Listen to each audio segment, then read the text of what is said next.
Hi friends, welcome to CBC Class 12 Applied Maths ML Textbook Solution பார்க்குறோம். அது இப்போ exercise number 9.1ல 6th problem solution பார்க்குறோம். இதே நம்ம சேனல் ஃபஸ்ட் டைம் பார்க்குற நிறைய டைம் பார்க்குற சப்ஸ்கிரைப் பண்ண வாங்க, பண்ணுங்க. சப்ஸ்கிரைப் பண்ணிட்டு வாங்க, பெல் ஐக்கனை கிளிக் பண்ணிட்டு பாருங்க.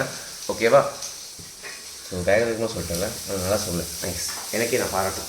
இங்கே பாருங்களேன், அண்ட் ஏர்ன்னா என்னென்னா ஒரு பேக், ஒரு கோணி பைன்னு வச்சுக்கோங்களேன். And earn contains 5 white and 3 black balls. 3 black ball 5 white ball இருக்குது.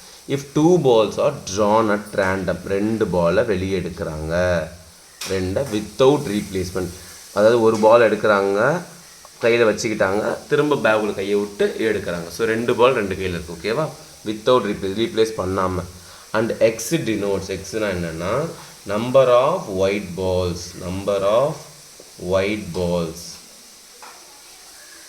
ஓகே, எத்தனை பால் எடுக்கிறாங்க? 2 பால்ஸ். எத்தனை எடுக்கிறாங்க? 2 பால்ஸ் ட்ரான்.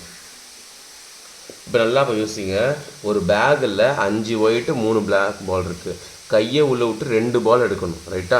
ஸோ நான் பாருங்கள், எனக்கு நம்பர் ஆஃப் ஒயிட் பால் வரணும். 2 வாட்டி, ஒரு வாட்டி கையை விட்டு எடுக்கிறேன், ஒயிட் பால் வந்துருச்சு. இன்னொரு வாட்டி கையை விட்டு எடுக்கிறேன், ஒயிட் பால் வந்துருச்சு. 2 வாட்டியுமே ஒயிட் பால் வரலாம், கரெக்டாக? இல்லை ஒரு வாட்டி கையை விடுறேன், ஒயிட் பால் வந்துருச்சு, சூப்பர். இன்னொரு வாட்டி கையை விட்டால் பிளாக் வந்துச்சு. ஒரு வாட்டி ஒயிட்டு, ஒரு வாட்டி பிளாக் வரலாம். 2 வாட்டியும் கையை விடுறேன், பிளாக் வருது, பிளாக்கே வருது. ஸோ 0.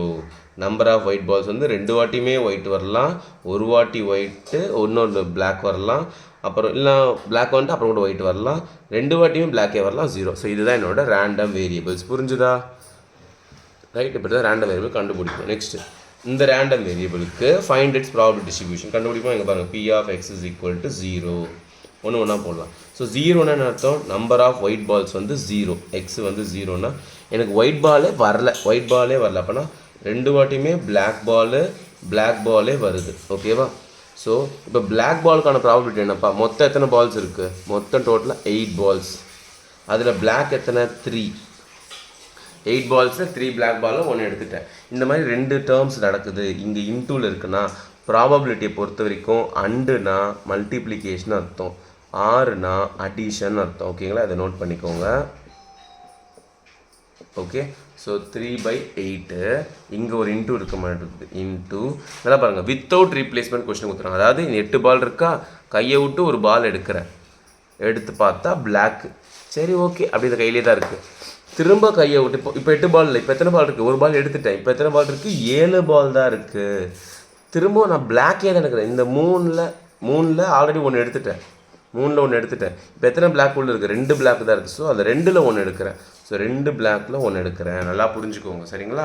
மொத்தம் 8 பால், 3 பிளாக்கில் 1 எடுத்துட்டேன், கையில் வச்சுருக்கேன், ரீப்ளேஸ் பண்ணலை, கையிலே தான் வச்சுருக்கேன். இப்போ இந்த கையை உள்ளே விட்டு 2 பிளாக் தான் உள்ளே இருக்குது, 3ல் 1 வெளியே போயிடுச்சு, 2ல் 1 எடுக்கிறேன். ஸோ டோட்டலாக 7 பால்ஸ் இருக்குது. இப்போ இதை சால்வ் பண்ணிக்கோங்க.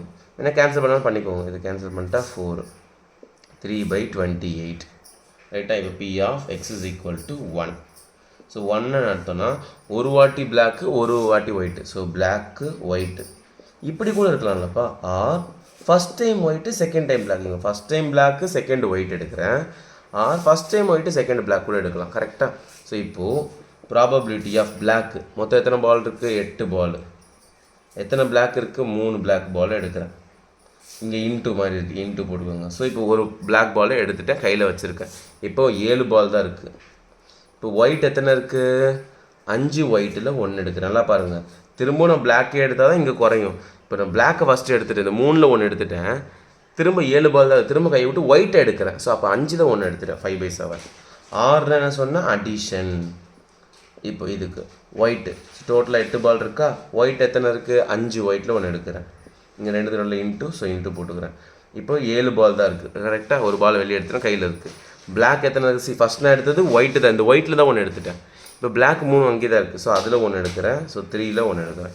இப்போ நாங்கள் பாருங்களேன், இந்த மாதிரி 2 கேஸ் வந்துச்சுன்னா இது 2 வாட்டி சால்வ் பண்ணுறதுக்கு பதிலாக இன்ஸ்டெட் ஆஃப் இந்த ஃபஸ்ட்டு டேர்ம் மட்டும் எடுத்துக்கோங்க, ஆர் செகண்ட் டேர்ம் மட்டும் எடுத்துக்கோங்க. 3/8 × 5/7 போட்டு இதையும் சால்வ் பண்ணாமல் இன்ட்டு 2 போட்டுக்கலாம். நல்லா பார்த்துக்கோங்க. இந்த மாதிரி 2 கேஸ் வந்தால் ஒரு கேஸை எழுதிட்டு இன்ட்டு 2 பண்ணுங்கள். இப்போ 3 கேஸ் தான் வரும் ஒரு சில, அப்போ 3 × 3 பண்ணிக்கலாம். இப்போ இதை சால்வ் பண்ணுங்கள். 2 டேபிள் அடிச்சிட்டா 1, இங்கே 4.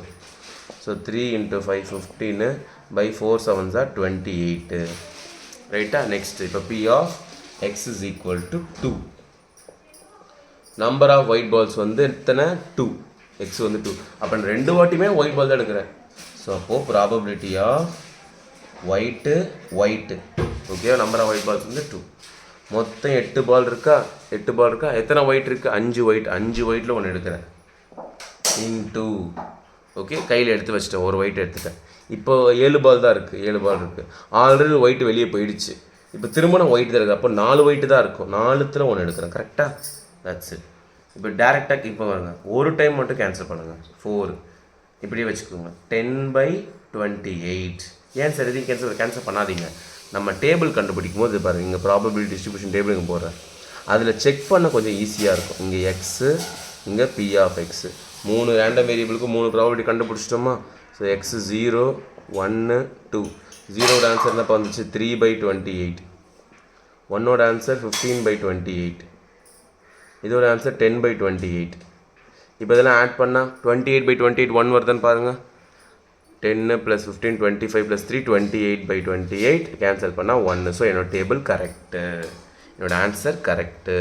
ஸோ நீங்கள் இப்படியே கூட சம்மை விட்டுடலாம். இல்லைனா இந்த 10 கேன்சல் பண்ணி கூட சொல்லலாம், ஒன்றும் தப்பு இல்லை. இப்போ நீங்கள் கேன்சல் பண்ணியிருந்தீங்கன்னா 5/14 வந்திருக்கும். எல்சிஎம் எடுக்க உங்களுக்கு கொஞ்சம் கஷ்டமாக இருந்திருக்கும். எல்லாம் சேம் பேஸ்லேயே இருந்தால் ஈஸியாக இருந்திருக்குமே, அதனால தான் கேன்சல் பண்ணாதீங்கன்னு. இப்போ பண்ணிவிட்டு கூட நீங்கள் திரும்ப இன்னொரு டேபிள் கூட எழுதிக்கோங்க. X P of x 0, 1, 2, 3/28, 15/28. இதை கேன்சல் பண்ணிட்டா 5/14. அவ்வளோதான். இது கூட வச்சுக்கோங்க சார். இதிலே விட்டுடலாமா? தாராளமாக விட்டுடலாம் எக்ஸாமில். ஓகேங்களா? சம் புரிஞ்சுதா? ஈஸியாக இருக்கா? கான்செப்டை அழகாக புரிஞ்சு பாருங்கள். ஓகே, நானும் நல்லா பொறுமையாக தான் இருக்கேன். அழகாக இருக்கல, எனக்குள்ளே டேலண்ட் இருக்குது. ஓகே, சரி, ஓகே, நெக்ஸ்ட் வீடியோ பார்ப்போம். தேங்க்யூ.